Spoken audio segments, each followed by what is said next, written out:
दो त्रिभुज समरूप होंगे यदि, ठीक ना। दो त्रिभुज समरूप कब होंगे?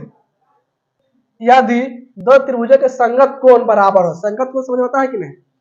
संगत कोण बराबर हो अर्थात दो त्रिभुज समकोणिक हो तो त्रिभुज समरूप होते हैं। संगत कोण समझ में आता है कि नहीं? जैसे देखो जो कोण ए है ना, इसका संगत कोण क्या होगा?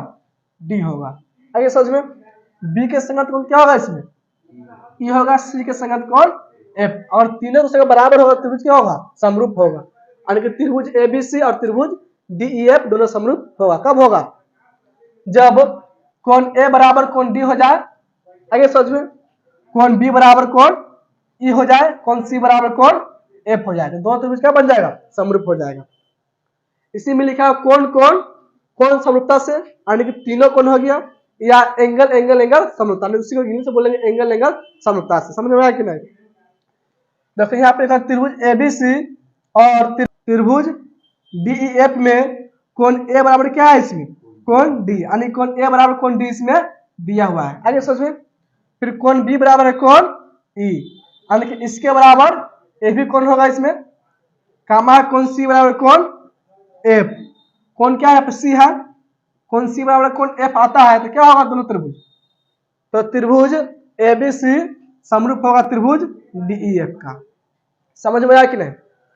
जब किसी दो त्रिभुज के संगत कोण बराबर होता है तो त्रिभुज क्या होता है? समरूप होता है। आइए समझ में।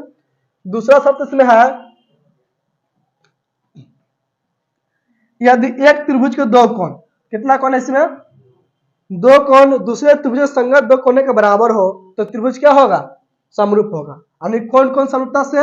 या एंगल एंगल समरूपता से। देखो जैसे इसमें त्रिभुज क्या लिए हुए हैं? पहला त्रिभुज ए बी सी, दूसरा त्रिभुज इसमें है डी ई एफ।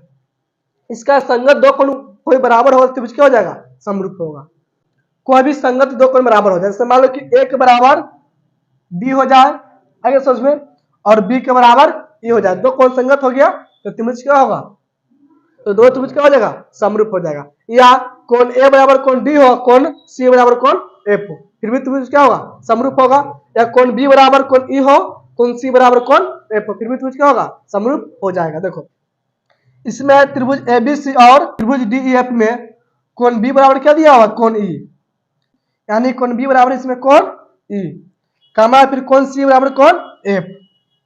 कोण सी बराबर क्या है? इसमें कोण एफ है। दोनों कोण दूसरे क्या है?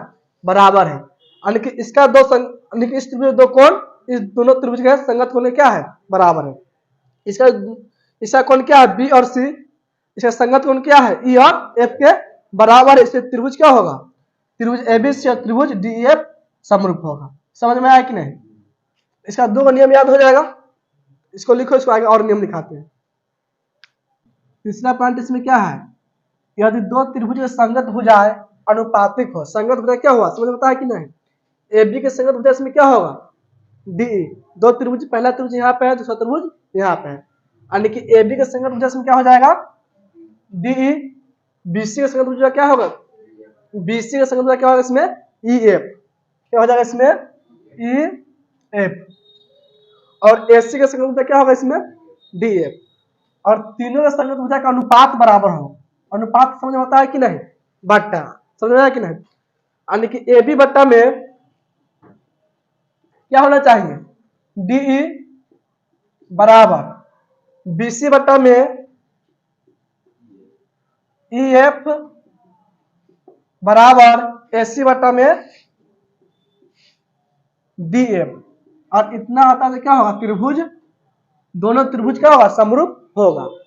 इतना समझ में आ गया? इसी को बोलेंगे अनुपात, ठीक ना। तो एक त्रिभुज क्या होता है? समरूप होते हैं। इसमें क्या लिखेंगे?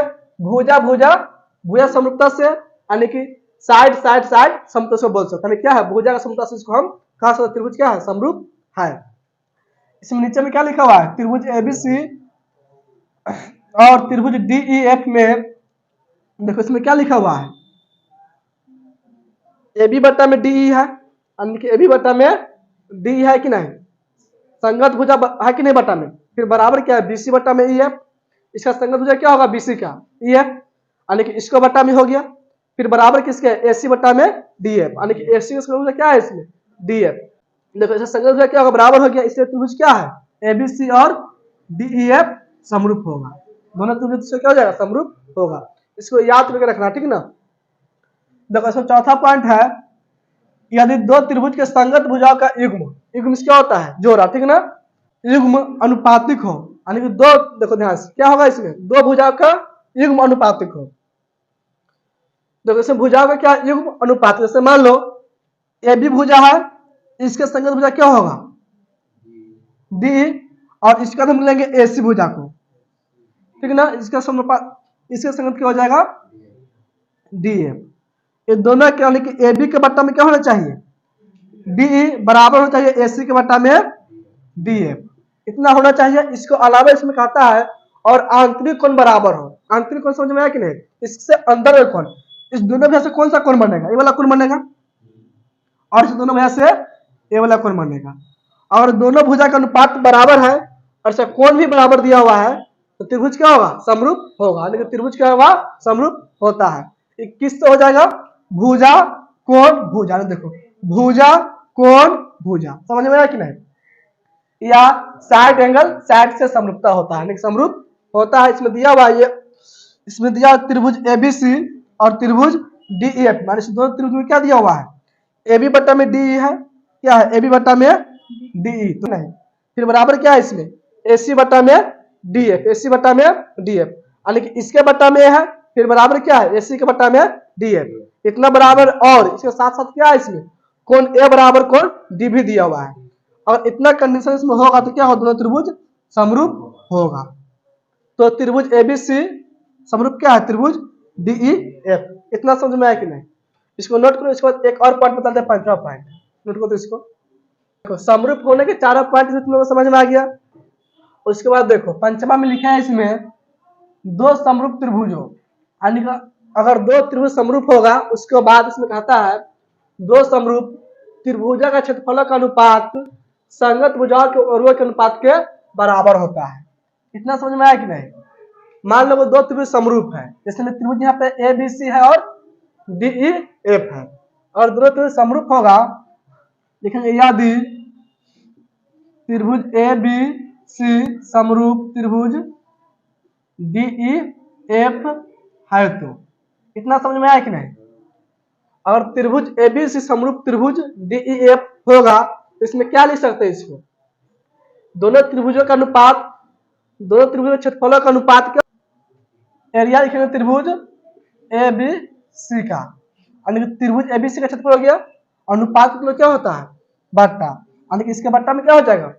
त्रिभुज DEF का क्षेत्रफल, यानी कि इसको लिखेंगे एरिया त्रिभुज DEF बराबर। देखो और दोनों का क्षेत्रफल, अगर दोनों के क्षेत्रफल का अनुपात करेंगे तो किसके बराबर होगा? इसका संगत भुजा के वर्गों के बराबर होगा। इसका संगत देखो जैसे में AB का संगत भुजा क्या होगा? इसमें D होगा, तो इसके वर्गों के बराबर, यानी कि होगा ये AB स्क्वायर बट्टा में DE स्क्वायर बराबर। तो BC के संगत भुजा क्या होगा? इसमें BC स्क्वायर बट्टा में संगत भुजा होगा इसमें EF, यानी हो जाएगा EF स्क्वायर। फिर बराबर क्या लिख सकते हैं? AC के संगत भुजा क्या होगा? AC के संगत भुजा इसमें हो जाएगा DF, यानी कि AC स्क्वायर बट्टा में क्या हो जाएगा? इसमें DF स्क्वायर। ये अगर दो त्रिभुज समरूप होता है तो ये नियम इसमें लग, तो ये नियम क्या इसमें निकल के आता है, समझ में आया कि नहीं? अगर दो त्रिभुज समरूप होगा ना तो दोनों त्रिभुज क्षेत्रफल का जो अनुपात होगा क्या होगा? उसे संगत भुजा के वर्गों के अनुपात के बराबर होता है। इतना समझ में आ गया? इसको भी याद करके रखना है। देखो छठा पॉइंट इसमें क्या लिखा है? थेल्स प्रमेय।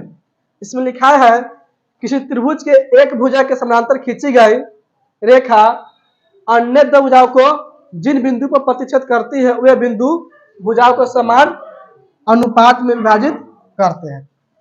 जैसे मान लो त्रिभुज होते ABC, ABC त्रिभुज क्या हो गया? ABC हो गया। देखो BC भुजा समानांतर एक रेखा खींचते हैं, यहाँ पे क्या हो गया? एक रेखा खींच लिया BC भुजा के समानांतर, इसका नाम लिखते हैं D, इसका नाम लिखेंगे E।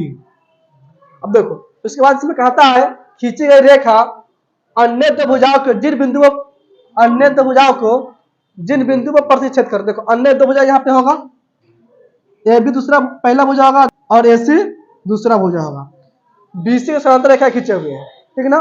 अन्य दो भुजा क्या होगा इसमें, ए बी और ए सी। अब जिन बिंदु पर प्रतिच्छेद कर रहा है, यहाँ पे प्रतिच्छेद कर रहा है और यहाँ पे कर रहा है, प्रतिच्छेद करती है तो ये बिंदु भुजाओं के समान अनुपात में विभाजित करता है। इसका मतलब क्या हुआ, इसका मतलब हुआ एडी बटा में